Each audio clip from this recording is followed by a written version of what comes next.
अगर आपको पता चले मैं मतलब दो टेक अवेज हैं राजदीप जी के इस वक्तव्य से कि ये राहुल की इमेज बिल्डिंग एक्सरसाइज है। इससे कांग्रेस पार्टी को, दूसरा टेक अवे ये है कि कांग्रेस को क्या लाभ हो रहा है ये क्लियर नहीं, क्योंकि राहुल गांधी कांग्रेस की समस्याओं पे बात नहीं करना चाह रहे हैं।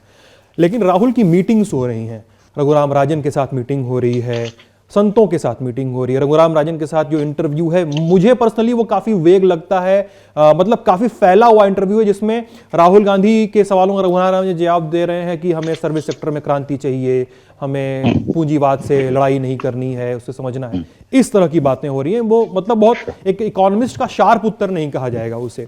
बहरहाल संतों से बातचीत हो रही है जिसमें राहुल गांधी ये कह रहे हैं खबरों के अनुसार कि हम आपको कैसे जोड़ें पार्टी से, इस तरह की बातें हो रही हैं।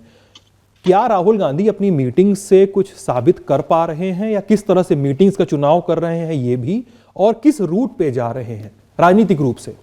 देखिए सिद्धांत, 2019 का जब लोकसभा चुनाव कांग्रेस पार्टी हारी, उसके बाद राहुल गांधी ने 2 पेज का इस्तीफा दिया और कहा कि हमारे परिवार से कोई भी व्यक्ति अध्यक्ष रहना नहीं चाहता। वहां से इसको नया कामराज प्लान कहा गया था जी। हाँ, यहाँ से कांग्रेस पार्टी की ये यात्रा की प्लानिंग शुरू होती है और राहुल गांधी उसी वक्त इस यात्रा को करना चाहते थे, लेकिन क्योंकि अहमद पटेल और बाकी सीनियर नेताओं ने सोनिया गांधी को अंतरिम अध्यक्ष बना दिया, उसके बाद ये यात्रा फिर टल गई।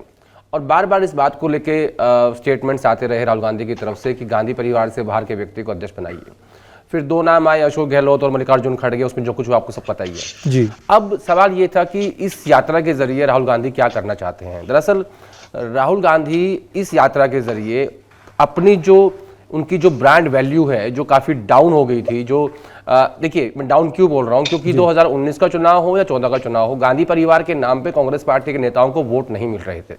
तो वो जो ब्रांड वैल्यू होती थी गांधी इसकी, कि जिस तरीके से आज मोदी जी हैं, अगर वो जिसको मर्जी टिकट दे दे वही एमपी बन जाता है, तो वो उस ब्रांड वैल्यू को वापस रिस्टैब्लिश करना चाहते हैं राहुल गांधी। बेसिकली राहुल गांधी पार्टी के भीतर भी इस यात्रा के जरिए अपनी लीडरशिप को एस्टैब्लिश करना चाहते हैं, बताना चाहते हैं कि मैं, जिसे आप कहते हो कि मैं लोगों से मिलता नहीं हूँ, मेरे अंदर कंसिस्टेंसी नहीं है, मैं लगातार राजनीति नहीं कर सकता, उस ब्रांड वैल्यू को राहुल गांधी ने इंक्रीज किया और इस यात्रा के जरिए साबित कर दिया कि मैं मुश्किल रास्ते पे चल के मैं ये साबित कर सकता हूँ। भले ही आप कह रहे हैं कि 25 किलोमीटर रोज चलना है, कन्याकुमारी से कश्मीर जाना है, तो राहुल गांधी ने इस यात्रा के जरिए अपना जो ब्रांड वैल्यू है उसको इंक्रीज किया और वो स्टैब्लिश करके ही दिखा रहे हैं कि हाँ, मैं कांग्रेस पार्टी का नेता हूँ। और मैं आज सुबह किसी से बात कर रहा था, मुझे बताया कि जब राहुल गांधी के साथ नेता चलते हैं साथ में, तो वो उनको बताते हैं कि तुम मेरे साथ चल रहे हो, बताते नहीं, मतलब एक फीलिंग जाती है ऐसे कि तुम मेरे साथ चल रहे हो, मैं तुम्हें नेता बनाऊंगा। तो वो एक जो बात थी वो उसको वापस लाना चाहते हैं। दूसरा, आपने कहा कि कांग्रेस पार्टी को क्या फायदा होगा। देखिए कांग्रेस पार्टी के पास, राहुल गांधी के पास आज, माफ कीजिएगा आदेश, लेकिन ये वही राहुल गांधी हैं जिनकी वीडियो वायरल हो रही है, सेल्फी लेने वाले का हाथ झटक रहे हैं। वो मैं किसी एक पर्सनल घटना में कमेंट नहीं कर सकता, लेकिन जो आपने कहा कि कांग्रेस पार्टी को उससे क्या फायदा हुआ और राहुल गांधी को क्या फायदा हुआ। कांग्रेस पार्टी विपक्ष की पार्टी थी, मेरे हिसाब से 50-52 उनके सांसद आए थे, लेकिन कांग्रेस पार्टी के पास और राहुल गांधी के पास आज खोने के लिए कुछ भी नहीं है। उनके पास जो कुछ है पाने के लिए। इस यात्रा के जरिए लोग कई बार पूछते हैं कि इस यात्रा से कितना फायदा चुनाव में होगा, तो बार बार ये बात होती थी कि कांग्रेस पार्टी विपक्ष की सबसे बड़ी पार्टी है, अपने घर बैठी हुई है, कुछ करती नहीं है, सड़क पे नहीं आती, लोगों से नहीं मिलती। तो इस यात्रा के जरिए उन लोगों को भी ये जवाब मिल गया कि कांग्रेस पार्टी सड़क पे है। राहुल गांधी ने 3570 किलोमीटर की यात्रा चूज की है, जो लगभग 3000 किलोमीटर पूरी कर चुके हैं। और जब आपने कहा कि कोविड वाली बात आई, कोविड के मामले में भी मैंने कल भी ये बात लिखी थी, आप फिर बोल देता हूँ कि अगर सरकार कोविड प्रोटोकॉल्स को लागू करती है, तो राहुल गांधी का ये कहना था, परसों रात को एक मीटिंग हुई थी, उसमें उन्होंने कहा कि अगर कोविड प्रोटोकॉल लागू होते हैं तो मैं उनको मानूंगा, अगर मुझे 5 लोगों की अनुमति मिलेगी तो उन 5 लोगों के साथ मैं इस यात्रा को पूरा करूंगा, अगर 5 की भी नहीं मिलती है तो मैं अकेला इस यात्रा को पूरा करूंगा। तो मैं जो आपको बताना चाह रहा था कि कांग्रेस पार्टी के पास खोने के लिए आज कुछ नहीं है, वही स्थिति राहुल गांधी की है। वो महज एक सांसद है, पूर्व कांग्रेस पार्टी के अध्यक्ष हैं, गांधी परिवार उससे दूर हट चुका है, तो इनके पास जो कुछ है पाने के लिए है। दूसरी बात, अब वोटों का फायदा कितना होगा, ये इसका एनालिसिस बाद में होगा कि भैया इनको 4 वोट का फायदा होगा, 4000 का होगा, 40,000 का होगा या 4 लाख का होगा, ये आज की डेट में कहना मुश्किल है। लेकिन मैं आपको एक बात कह सकता हूं कि राहुल गांधी इस यात्रा के जरिए अपनी लीडरशिप को, गांधी परिवार की ब्रांड वैल्यू को और पार्टी के भीतर अपने आप को नेता साबित करने में लगे हुए हैं और लोगों ने कुछ हद तक कांग्रेस पार्टी के भीतर ये मान लिया है कि राहुल गांधी हमारे नेता हैं, वो इतना टफ रास्ता चूज कर सकते हैं और उसी तरफ ये यात्रा जा रही है। जो बात हो रही है कि जो बीजेपी से झगड़ा होगा या लड़ाई होगी, वो सब दूर की बात है। पहले झगड़ा जो है वो घर के अंदर का है। पहले घर के अंदर आपको अपने आप को एस्टैब्लिश करना है और वही इस यात्रा के जरिए राहुल गांधी कर रहे हैं। जी राहुल जी, मैं आपके पास आ रहा हूं। आदेश जो कह रहे थे कि, और राजदीप जी जो कह रहे थे, इसमें इमेज बिल्डिंग और राहुल गांधी की छवि, गांधी परिवार का होल्ड पार्टी पे, और मतलब उस सवाल का जवाब की जो कई बार चौराहे की बहसों में ढूंढा जाता है कि नरेंद्र मोदी नहीं तो कौन, तो शायद उसका जवाब ढूंढने की कोशिश की जा रही हो इस यात्रा से। लेकिन इस तरह की पीआर बिल्डिंग एक्सरसाइजेस हम लोगों ने चुनाव में बहुत पहले भी देखी हैं, जब गांधी परिवार में की जो राहुल गांधी वाली पीढ़ी है उसको लेकर 2017 में यूपी विधानसभा चुनाव था और उसमें लखनऊ वाला कांग्रेस ऑफिस रंगने की खबरें आई और तैयारी की खबरें आई, कहा गया कि प्रियंका गांधी संभालेंगी, और इस तरह की मतलब खबरें जो हैं बहुत देखी गई। उस पूरे ऑफिस की पेंटिंग की फोटो, इसकी फोटो, उसकी फोटो। फिर 2022 के समय भी प्रियंका गांधी की एक्टिविटी तमाम जो है लड़की हूँ लड़ सकती हूँ वाली जो पॉलिटिकल कैंपेनिंग थी, अभी ये भारत जोड़ो यात्रा है।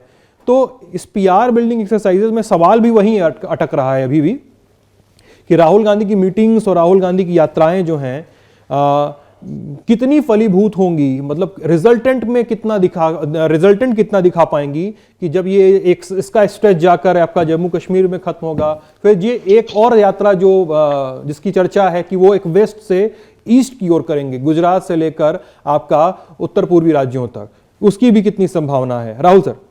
देखिए सर, आपने एक फिल्म देखी होगी जिसकी एक बड़ी भद्दी सी नकल अभी हिंदुस्तान में हिंदी में बनी है, फॉरेस्ट गम जी। और उसके अंदर एक पात्र है जो लगातार दौड़ता रहता है और उसके मन में आता है कि वह दौड़ गया हूं सा, तो मैं दौड़ गया हूं बिना मंतव्य के, बिना गंतव्य के, और मैं दौड़ रहा हूं। और उसके साथ यानी कारवान की फिगर नहीं है, लेकिन वो एक ऑर्डिनरी सिटीजन है। आपने एक बात कही कि मोदी के बाद कौन, क्या है कि हम ढूंढते हैं बहुत ज्यादा है, जनता बना देती है। और ये फर्क है एक बुनियादी कि हम समय से पहले, हैसियत से ज्यादा, हैसियत से कम, बहुत ज्यादा आकलन देते हैं लोगों को। और अभी आप गुजरात का अगर एग्जांपल ले लें तो शायद आप यही कहेंगे कि देखिए जरूरत से पहले, जरूरत से कम, जरूरत से ज्यादा हिसाब में गड़बड़ियां हुई। पहले लेटेस्ट कॉन्टेक्स्ट पे आ जाते हैं जी सर, कि सरकार ने एक चिट्ठी लिख दी है राहुल गांधी साहब को कि साहब बड़ा खतरा है कोविड का, चीन और दुनिया में तमाम जगह घंटियां बज रही हैं, और उसके बाद अगर घंटे की सबसे ज्यादा बज रही हैं तो बस अब आपकी यात्रा में बज रही हैं।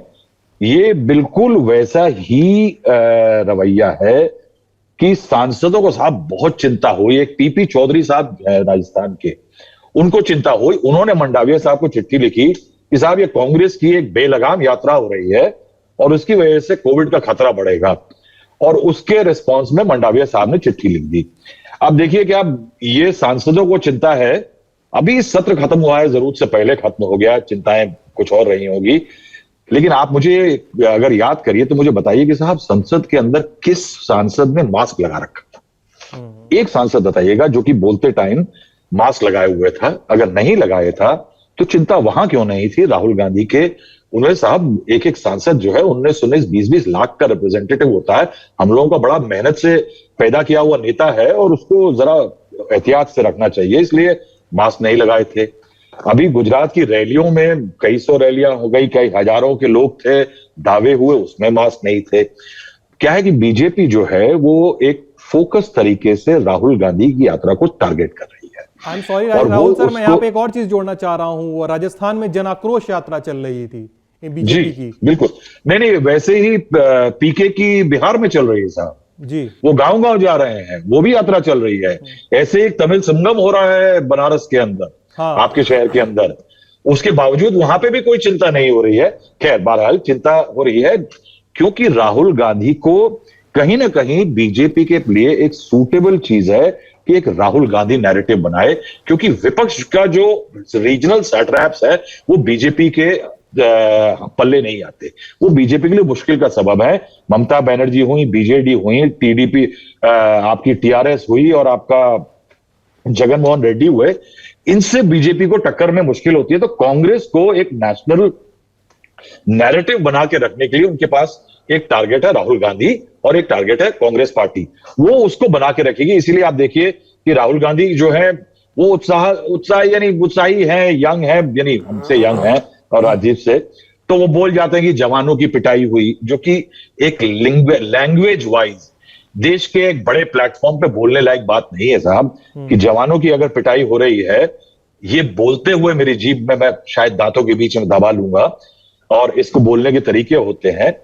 क्या है कि इसमें आदेश ने एक बात कही कि तुम मेरे साथ चलो, राहुल गांधी इशारा कर रहे हैं, मैं तुम्हें नेता बनाऊंगा। साहब, इस यात्रा से पहले क्या इस बात में किसी को कांग्रेस में शक था कि राहुल गांधी के साथ चले तो नेता बन जाएंगे?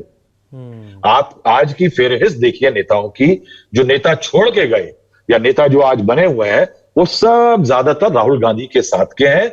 और उनमें से कुछ जो नहीं है वो राहुल गांधी उनके खिलाफ। साहब, अगर आप राजस्थान के मुख्यमंत्री को देख लीजिए तो वहां पे कोई बहुत ज्यादा सामंजस्य नहीं है राहुल गांधी से। अशोक गहलोत की लाइकिंग नहीं है। 2019 का जिक्र किया जब 2 पन्ने की चिट्ठी का आदेश ने, तो उसी से पहले चुनाव हारे जाने के अगले दिन जब सीडब्ल्यूसी हुई थी, तो उसमें कुछ लोगों ने, कांग्रेस के नेताओं ने अपने रिश्तेदारों को ज्यादा ध्यान दिया, अपना ज्यादा दिया, पार्टी के साथ नहीं दिया। ये बात राहुल गांधी ने बोली थी और इशारा लोगों को पता है किसकी तरफ था जी। तो तुम मेरे साथ चलो, नेता मैं बनाऊंगा, ये बात, इस बात में क्या शक है? और अगर नेता राहुल गांधी बनाते हैं तो मल्लिकार्जुन खड़गे एडमिनिस्ट्रेटिव ऑफिसर हैं नहीं। क्योंकि अगर खड़गे नेता नहीं बनाते तो ये सवाल बहुत बड़ा है कि खड़गे साहब किस लिए आए हैं। तो ये एक सवाल है। दूसरा ये है कि साहब खोने को क्या नहीं है। ये सवाल जो है बहुत बेहतरीन है साहब, कि खोने को क्या है, बचा है। मैं इस सवाल का एक जवाब देना चाहता हूं। जो ये यात्रा हुई है, इसका रूट का अगर आप आकलन करें तो ये कन्याकुमारी से शुरू होती है साहब। हाँ। वहां पे कांग्रेस जो है वो अलायंस का हिस्सा है